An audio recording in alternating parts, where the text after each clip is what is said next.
લક્ષ્ય ન્યૂઝ, એક નજર, એક લક્ષ્ય. સુરેન્દ્રનગર મહાનગરપાલિકા દ્વારા આયોજિત ત્રિદિવસીય ઝાલાવાડ ફૂડ ફેસ્ટિવલનું આજરોજ ઐતિહાસિક હવા મહેલ ખાતે ભવ્ય શુભારંભ થયો છે. શહેરી વિકાસ અને શહેરી ગૃહ નિર્માણ તથા પ્રભારી મંત્રી દર્શનાબેન વાઘેલા તથા નાયબ મુખ્ય દંડક જગદીશભાઈ મકવાણાના વરદ હસ્તે આ ફેસ્ટિવલને જનતા માટે ખુલ્લો મૂકવામાં આવ્યો છે. આ ફૂડ ફેસ્ટિવલ આગામી તારીખ 21 ડિસેમ્બર 2025 સુધી ચાલશે અને દરરોજ સાંજે 4 કલાકથી રાત્રે 10 કલાક સુધી શહેરીજનો માટે ખુલ્લો રહેશે. આ મેળામાં શહેરીજનોનો વિવિધ પરંપરાગત ઝાલાવાડી વાનગીઓનો સ્વાદ માણી શકશે. વિશેષ આકર્ષણ તરીકે 20 ડિસેમ્બર 2025ના રોજ ગીત સંગીતના કાર્યક્રમ તથા 21 ડિસેમ્બર 2025ના રોજ ગરબાનું આયોજન કરવામાં આવ્યું છે. આ કાર્યક્રમોમાં લોકો સંગીત અને ગરબાની રમઝટ સાથે ઝાલાવાડી વાનગીઓનો આનંદ માણી શકશે.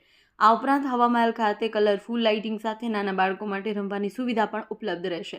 આ ફેસ્ટિવલ ઝાલાવાડની સમૃદ્ધ રસોઈ પરંપરાને પ્રોત્સાહન આપવા તથા શહેરીજનોને મનોરંજનનો અવસર પૂરો પાડવા માટે આયોજિત કરવામાં આવેલ છે. દેવમ ત્રિવેદી, સુરેન્દ્રનગર.